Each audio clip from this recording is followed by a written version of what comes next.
ভগৱান সহায় থাকিলে কোনো লোকে আপোনাৰ একো অনিষ্ট কৰিব নোৱাৰে বা বেয়া ভাবি বেয়াকৈ কৈ একো ক্ষতি কৰিব নোৱাৰে, কাৰণ ভগৱানে আমাক এই পৃথিৱীলৈ পঠিয়াইছে।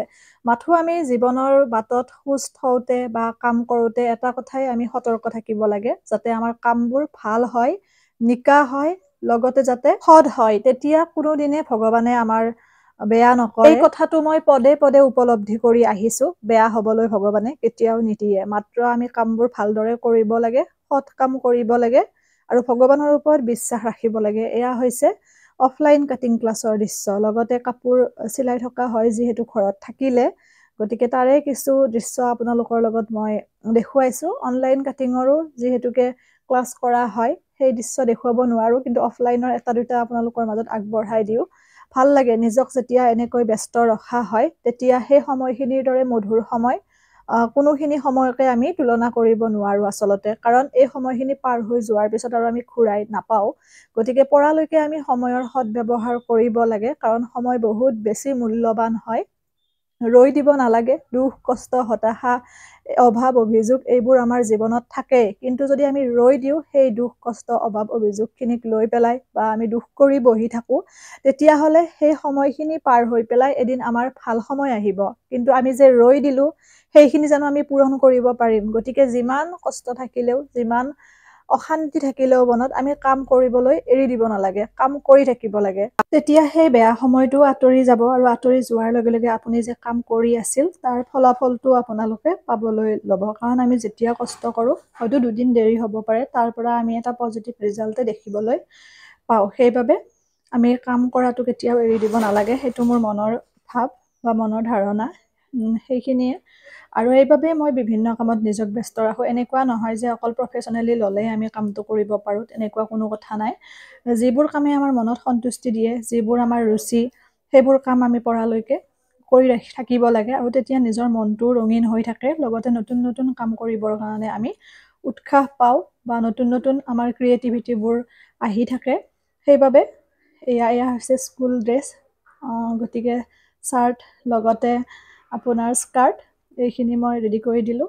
টিকলিজনী ইমান যে মৰম লাগে, আৰু বিভিন্ন মানুহ লগ পাই থকা হয় দিনটোত, বা ধৰি লওক অনলাইন কাটিঙৰ ক্লাছত অকল যে মই এইটো বিজনেছ ৰূপতে লৈছোঁ তেনেকুৱা নহয়। মই বিচাৰোঁ যাতে সকলোৱে স্বাৱলম্বী হ'ব পাৰে। নিজে নিজে বহুতে বাহিৰত গৈ শিকিব নোৱাৰে, বাচ্ছা থাকে বা কাৰোবাৰ জব কৰাৰ ফলত, কিন্তু মনত এটা শিকাৰ ইচ্ছা থাকে। সেইকাৰণে আৰু এনেকুৱা নহয় যে অকল ক্লাছৰ সময়খিনিহে মই তেওঁলোকক পাওঁ বা তেওঁলোকৰ লগত থাকিম, তেনেকুৱা নহয়। সদায় থাকিম।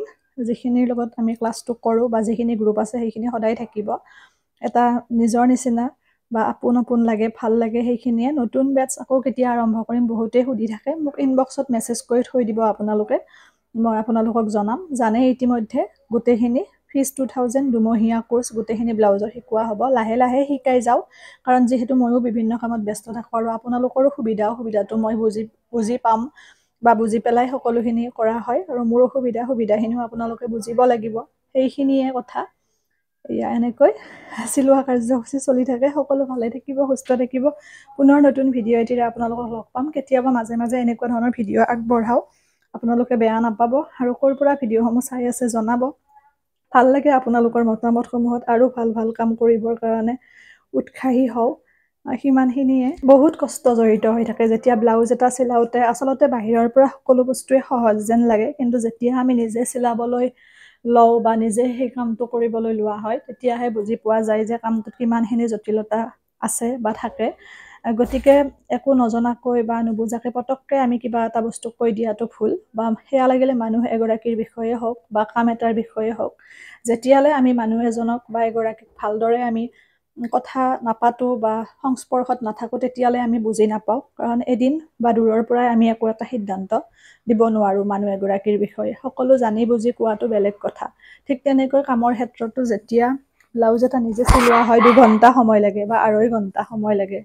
গতিকে সেইটো মূল্যটো ল'বই দৰ্জীসকলে, নহয় জানো? গতিকে সেইটো বুজিব লাগিব। আৰু তাত কাষ্টমাৰৰ কিমান থাকে ওজৰ আপত্তি, এনেকুৱা তেনেকুৱা। গতিকে গোটেইখিনি দায়িত্ব বহন কৰি দৰ্জী এজনে কাপোৰটো চিলোৱাৰ দায়িত্ব লয়। গতিকে বুজাবুজিৰ মাজেৰে সকলো আগবাঢ়িলে নিশ্চয় ভাল।